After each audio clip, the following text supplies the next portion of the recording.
Hello and welcome to Monday Morning Detective, the podcast. I'm your host, Gino Scala. This is episode number 45. And today we're going to discuss the Eric Richins homicide. He is the victim and the suspect, since arrested and currently going through court in Utah. Corey Richins is the murderess. And here's the basic background. It is believed that Corey wanted to buy this $2 million home in the neighborhood. It was in the process of being built. She thought of it as an investment property where they can turn around and sell it for a profit. The home is far from being finished, but it's a huge spread out there in Utah.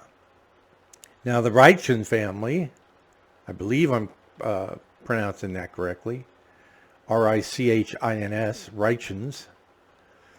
Richins, have done very well for themselves financially.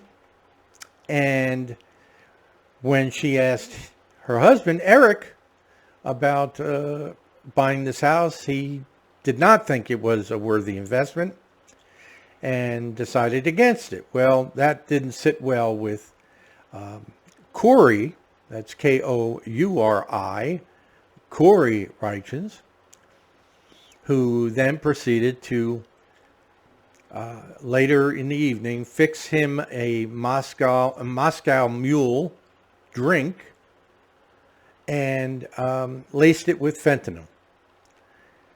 She went to bed with the two children, small children, and he, according to the reports, died in his sleep. She supposedly woke up at 3 a.m. He was cold to the touch, having died hours earlier.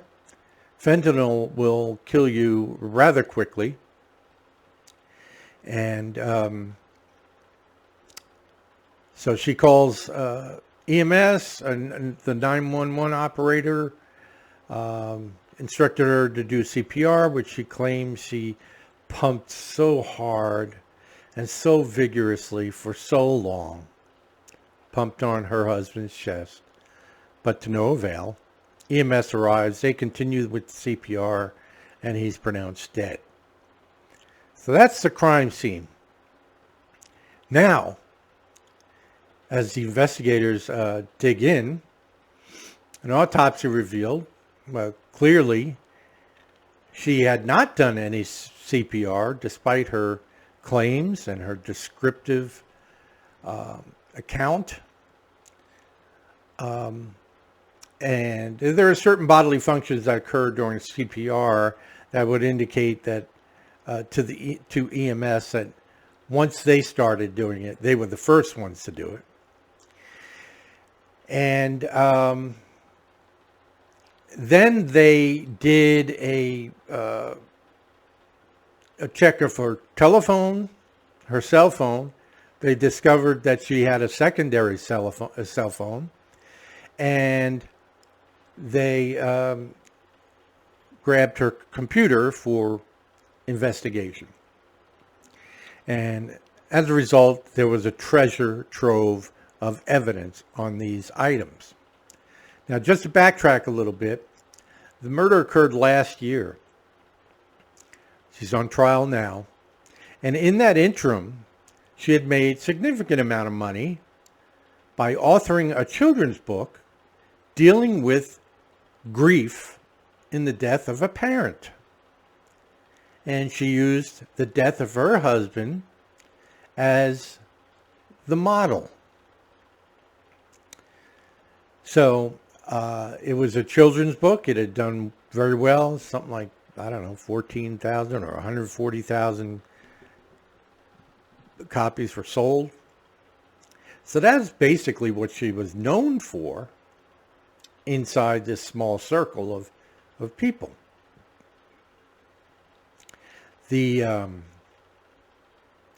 Now fast forward to the cell phone texts where she was allegedly having an affair, and also some of the text comments that she made, somewhat joking about his passing. And then the home computer, yielded the rest of the information. She had Googled searches that included luxury prisons for the rich in America. How long does it take to get your insurance after the death of a loved one? How difficult is it to change a death certificate? The effects of fentanyl, where to buy fentanyl. And they believe they discovered a drug dealer friend of hers, who they only have initials for this person. And I believe this person has already given a statement under full immunity that Corey, the wife, purchased fentanyl from this person. They're pretty solid on this case. And it got me thinking, I can't remember the last time a murderer committed such a heinous crime and yet made so many mistakes leading up to and immediately after the crime. Besides all these computer searches, the day after his death, during which she refused to assist in paying for the funeral. It was all on the responsibility of his family, mostly his sisters. So she refuses to pay for the funeral, yet the day after he dies, she purchases this $2 million home that he did not want to purchase. So that, of course, there are red flags, and then there are red flags. And it's just unfathomable to me that someone could live in a quote-unquote loving relationship with someone, then poison them, and then make light of the fact and have everything point the finger at yourself by doing stupid things. Refusing to pay for the funeral the day after. This is the man that you cried over when you lost him. And now the next day you're refusing to pay for the funeral. You have the funds. And you turn around and you buy a $2 million home. So I'm thinking, when was the last time anybody was so stupid? And it came to me, Chris Watts.